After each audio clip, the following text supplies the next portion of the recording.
We spent a lot of energy this week worrying about whether or not Matt Rhule is going to go to Penn State. And what else? It was certainly worth the time spent on it.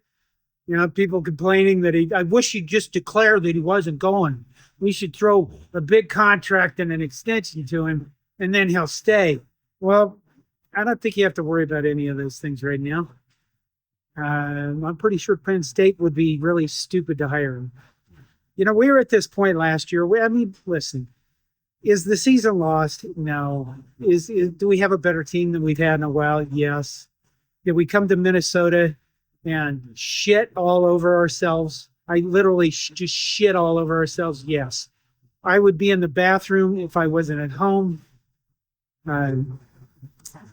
There's nothing really good you can say about this game other than it's over.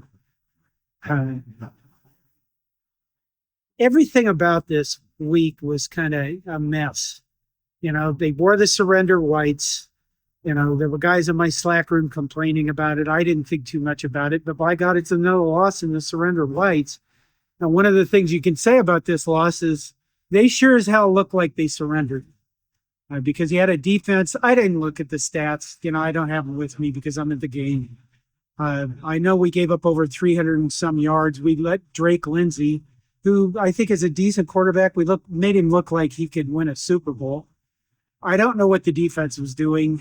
They didn't really get a lot of pressure on the quarterback after John Butler talked about hitting the quarterback. They certainly let the Minnesota offense. Listen, Minnesota is not that good a team, but they sure as hell didn't look like it tonight. They looked like world beaters. And I had some Minnesota fans came up to me after the game and say, that they didn't expect this to happen either. But, Minnesota has our number. PJ Fleck has our number, and that's just the way it goes right now. That wasn't a single turnover in this game.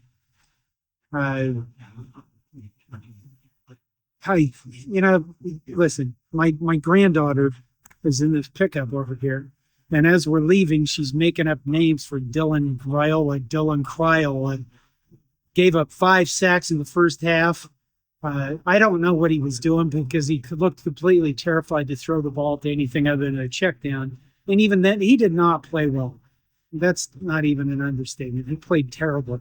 Even at the end of the game, when there was a minute left, they didn't put in TJ Lateef just to get him on the field. Didn't understand that. Emmett Johnson had a revenge grudge. I didn't really, he didn't seem like they gave him a lot of chances to take out his revenge grudginess against Minnesota. Offensive line looked like a sieve. I've never seen, I can't remember a single time in my life where a guy got thrown out of a game being targeted for being an offensive lineman, jumping on a guy while he's down. This offensive line is kind of a debacle. And debacle not being a strong enough word. I know that you want an offensive lineman. You need offensive linemen to be tough, gritty, physical, kind of mean.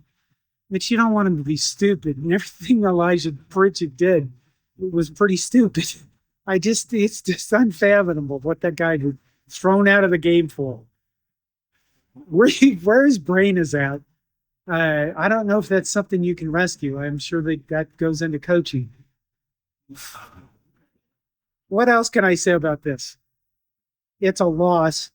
It's a bathroom loss. It's a really bad loss against not a good Minnesota team. It's a loss at one point where Nebraska again could have become bowl eligible, moved to 6-1, keep their rating or their ranking, and they just completely shit the bed. I don't think there's anything about this game that you can take away that was good. Nothing that I saw. Listen, Minnesota outplayed us, outcoached us. If there's anything else they could have outed us, they out-celebrated us. They outcoached us by taking away we had one punt return all night, and that was at the end of the time in garbage time. Otherwise, they completely negated Barney on the punt returns. They took away pretty much any kick return chances we had. We didn't do anything special in their punts, and I don't know how many punts they had, but sure as hell wasn't enough. Darius Taylor got away on one big run. Right? The tackling was poor. The angles these guys took, our defense took on some of their attempts to tackle. It looked like they had way too many fucking burritos and just like, ah. I know the witch hunts are going to start again this week. We're all going to be doing the burn them, they're a witch kind of attitude stuff that we did like we do after Michigan. Do I think that's fair? In this case, I kind of do. I still think Matt Rhule's got us going in the right direction. I think we'll be fine as a program. I think that, I mentioned this after Michigan, but you're going to have to make some hard looks at your offensive line coaching and your offensive line. Minnesota played a great game. Drake Lindsay looked really good. It covered that. Malachi Coleman had a first down catch that hurt us early. I think most of this game comes down to the offense scoring 6 lousy fucking points. And Dylan Loyola really is constantly holding on the ball. He didn't just hold on the ball and take a sack. He held on to the ball, didn't throw it when he could, and therefore cost Nebraska offensive possessions that he could have had by doing what the Gophers do well, which is maintaining possessions of the ball. And that whole thing they do with it's another Minnesota first down.